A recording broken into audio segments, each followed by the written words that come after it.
Um, Hello YouTube. It's me, Raleigh Creator, and I've got a very cool video today. Um, Today I'll be drawing a character named Aika from an indie pilot that was released like a couple months ago, um, called Pretty Please I Don't Want to Be a Magical Girl.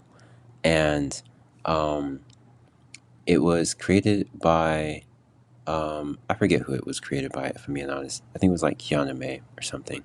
Um, but I first saw it when it was like released or whatever, and I absolutely loved the concept. It is it follows a character named Aika, who is a magical girl, who does not want to be a magical girl, but instead wants to be an average kid.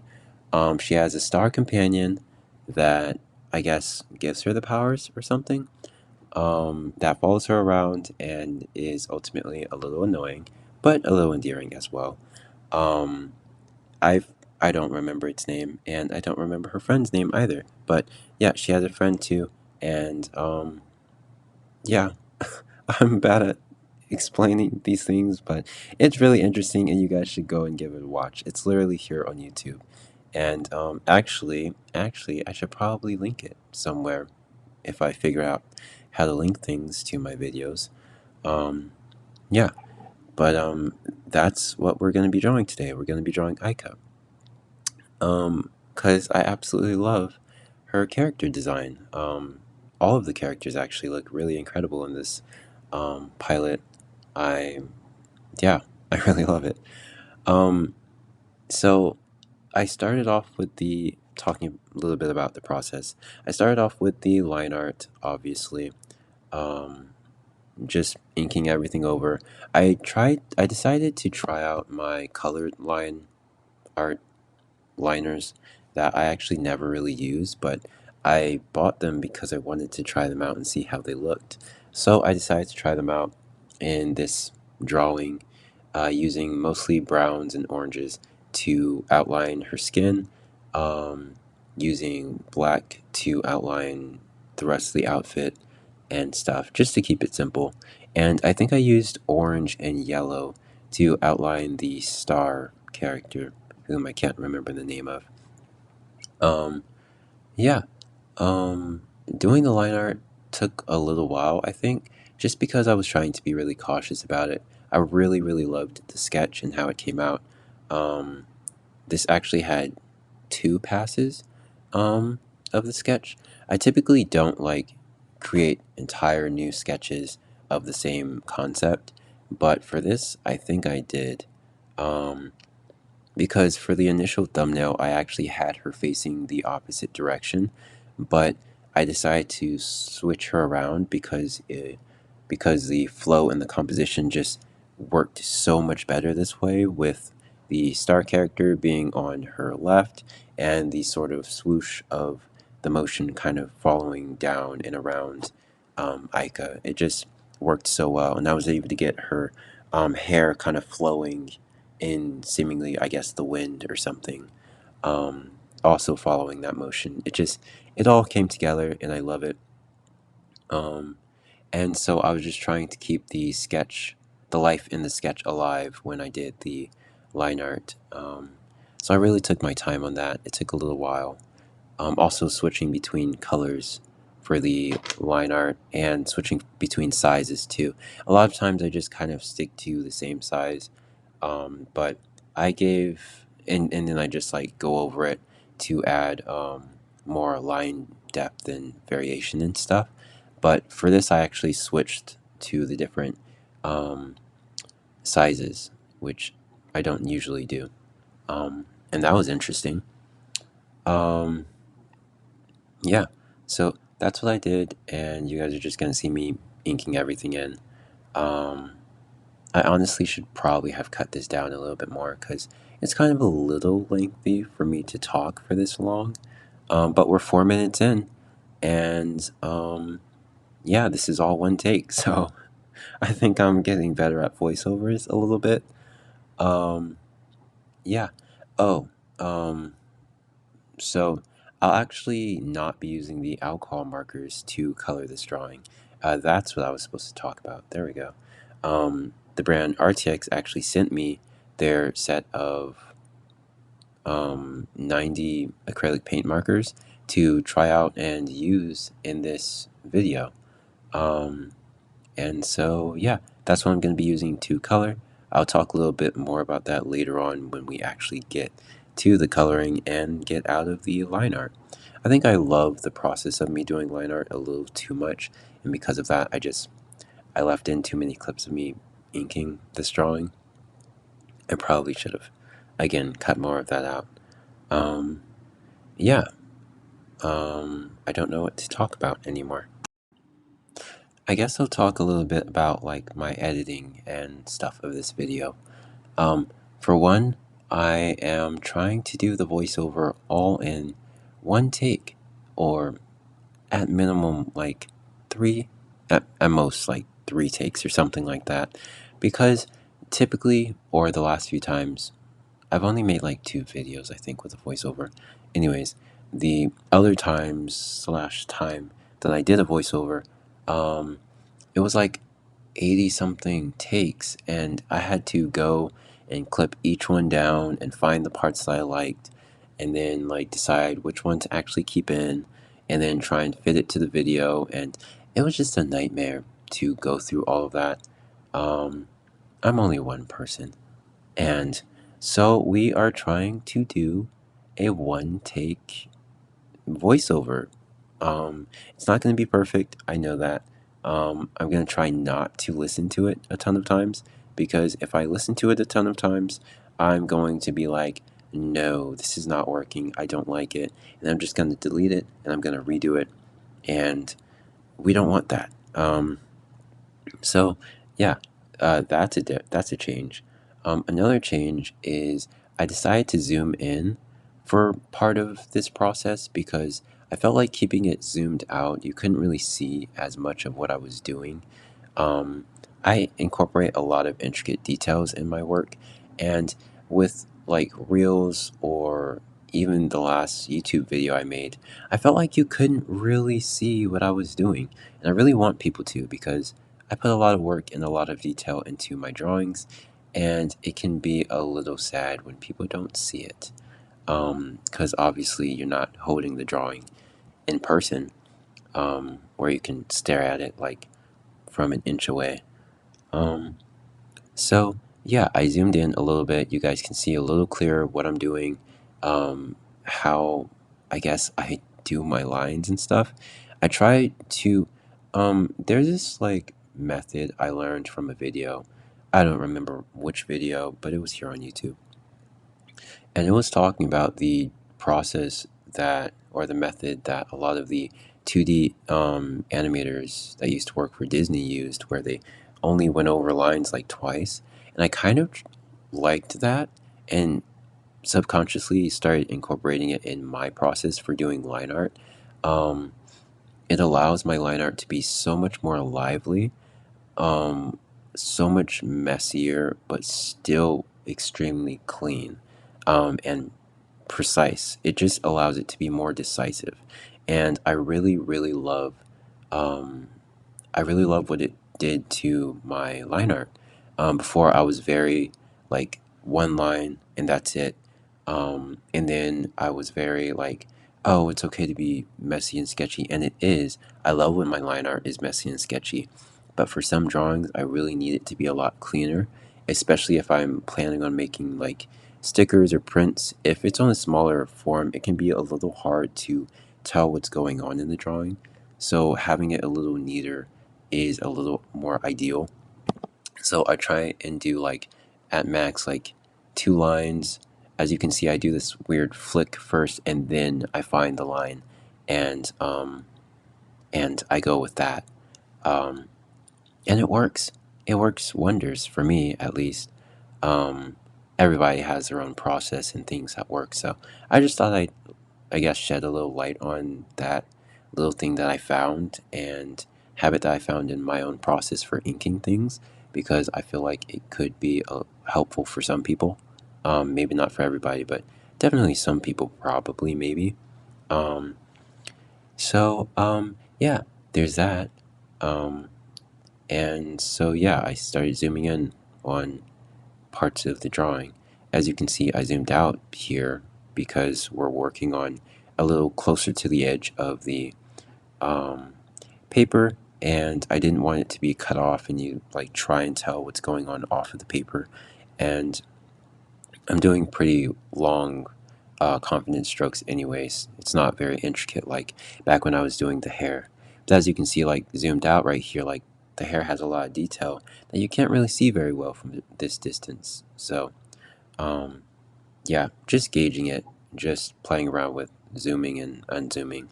I'm still learning this whole YouTube stuff, and um, I definitely have a lot more to learn, but I'm kind of enjoying the process of learning, and I'm enjoying my videos not being perfect, and it feels freeing, I guess. Um, so yeah, I think we're actually coming to. No, I was going to say we're coming to the end of the inking, but I just realized like the wings aren't done, and the clouds aren't done, and the boots aren't done. I think I included those clips, but we'll have to wait and see. Yep, here I am inking the clouds, and knowing me, I probably did the sparkles next and then the wings. But I guess we're going to have to wait and see what comes next. But I'll bet you I'm right. No, I jumped onto the boots. Whoa, that's crazy. Didn't expect that, but I guess I am full of surprises? Question mark.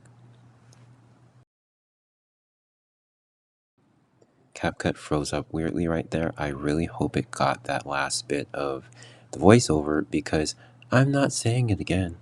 Um, yeah, I'll have to go back and check and make sure it got it because, or you know what, it would just be like a moment of silence for all of the baby mushrooms that are trampled daily. Actually, yeah, moment of silence for that. Okay, yeah, moment of silence over. As you can see, I'm just filling in certain areas, adding line depth or weight and stuff to, add a little bit more form and stuff. Because the whiter shadows and stuff kind of indicate that something is in front of another thing or further in front of another thing rather than being like plastered down to it. Um, oh, and look, I'm done with the line art. Um, oh, right here, I started using the markers and I was swatching them out, planning out the colors, and one of them didn't work, which sucks because I love that color. But luckily, I have another set that also had that color, so I was able to still use it. But it was a bummer that that color didn't work in this set, and I thought I'd, say that because this is kind of a bit of a review, not really a review, but mostly just using the markers. Um, I started out with the darkest parts of the skin, anywhere that there would be shadow. I started out with a darkish color brown, and then I actually used an orange for the majority of her skin because it just worked, and I wanted a warm lighting to this drawing because we're going to have bright yellow light coming from the star. So yeah, just keeping that in mind. She looks very, very orange right here, but I promise she looks normal in the end. Right here, I'm just adding a little bit of bounce light to the bottom of her knees and arms, and then I started adding in lighting coming from her left because that's where the star is and where we're going to get a lot of that lighting from. So I just went one color at a time, layering on brighter and brighter until I felt like it was bright enough and it was giving the effect I wanted. Um, as you can see, I'm completely in the yellow zones here. Um, okay, this is moving fast. I started adding in shadow to her dress with grays and well, a gray. And as you can see, just building up the forms, letting everything have its depth because that is important and that is what essentially makes the drawing look awesome. I started coloring her hair, which is a very cheesy yellow. And again, I just went in with like the darker colors, and then I went in with the like what's it called? It's like the base color, and then from there I started adding in lighter and lighter colors to give the effect of the lighting scenario that I wanted. And I skipped a lot of the steps for her face, but um, yeah, I just kept the lighting in mind for all of the details here. I'm coloring in her dress now. With the yellows, just trying to make sure I give it its volume and make it seem like it is like more round and not just like super flat. Also trying to keep in mind the lighting coming from her left or the right side of the paper. Um, because as I go through a drawing, it's really, really important to keep in mind the lighting scenario um, that I have selected for the drawing, because having everything interact correctly with the lighting, it just makes it so much better in the final result. So I typically kind of take my time with the coloring just to make sure if I have any reflections or even any matte colors like that, they are reacting in the way that the texture would, that the texture and the color would actually react to the sort of light that I have in the drawing. So I went with a, actually, um, I kind of skipped over this, but I went with a warm, sort of a white, it's like an off-white color for her dress on the right side, and then on the left side I went with a like a normal cool white, um, because on her left is going to be where all the yellow and the brightness is going to be and stuff.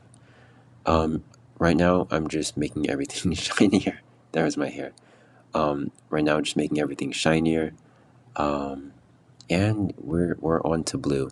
I did everything that was yellow, and we okay. Wait. Okay, now I am coloring in all of the wings with a purple color because the wings are actually white, but I am using the purple as sort of a shadow because leaving them just plain white, that's so boring. And I wanted them to still seem like, they are a thing and not just empty. For the hair, her hair is black right here, so or like a dark brown. So I layered on just flat black, um, and then I went in with the lighter, like brownish gray to give it the depth and everything, just coloring in the curls or um, over it, as you can see. Like that's kind of how I did it. It's like super simple how I did it, but um, I have to be cautious of the lines that were placed when I did the line art, and I'm just like filling in those places. It's hard to explain what I'm doing, but it's super simple. Um, yeah. Okay, we are coloring the star now. I started with darkest colors, going in from the outside, and then just going brighter and brighter as I went inside, like towards the center of the star. I used my thumb to kind of smear some of the colors to blend them better because I really wanted a smooth blend on the star, and I think I actually go brighter here on the star. I switched over to coloring in the wings, but I think I layer on some more brighter colors inside the star. And I added like a little bit of dots too, just to make it look like sparkly and stuff. Um, right here, I'm doing like the whoosh sort of light coming from the star's motion and stuff. And this was such a trust the process sort of moment because I think I actually shut off the camera for a moment because I was like, this is not working. Um, I think I'm gonna have to like just color it in all white and act like it never existed. But I trusted the process and I just kept working at it. And in the end, it worked out. I actually really, really love how it came out in the end. And I'm so happy I just went with it. I think I actually messaged one of my artist friends about it, asking for advice because it was not working and I was not having fun. But I just kept working at it, adding on colors, um, going brighter and brighter until I got the effect I wanted. Um, and right here I am working on the banner, the ribbon thingy. Um, just trying to make it shiny and blue. Going, yeah, I didn't actually use any references here. I've drawn ribbons a lot in my days because it's so fun to do. Um, so I just kind of went with my intuition. I've drawn gold, I've drawn ribbons. Most of my ribbons are red, actually, just because that's generic and easiest to draw, I guess. And I don't typically use blue all that much in my drawings. Fun fact. Um, so yeah, I knew I wanted the left side of the paper, like the ribbon on the left, to be more cool because it is not heavily affected by the lighting of the star. I wanted, once again, it to be interacting with the lighting scenario given to the drawing. So as you can see on the left, it's very cool. On the right, it's very warm. Um, I kept this consistent even with the clouds as I'm coloring them in. All of the shadows are heavily facing the left, and then I went in afterwards and added like a yellow, a very soft yellow, to the whites of the clouds to again just make everything warm and bring everything full circle. I made the hearts pink because why not? And um, here I'm just inking, going over all of the line work because when I use acrylic paints and markers and stuff, obviously that it can go over the line art and the ink work sometimes. So just cleaning everything up, adding additional harsh shadows that are needed. Um, this is really just the touch-up stage. I think I had to fix up her eyelashes and her eyebrows um, at this point. I'm outlining her wings right here, and yeah, this is just the touch-up stage. Um, yeah, we're nearing the end of the drawing. I think this is actually the final clip.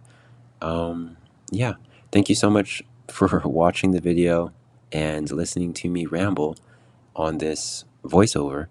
Um, it was actually kind of fun sitting here talking for ages. But yeah, enjoy the final reveal or whatever.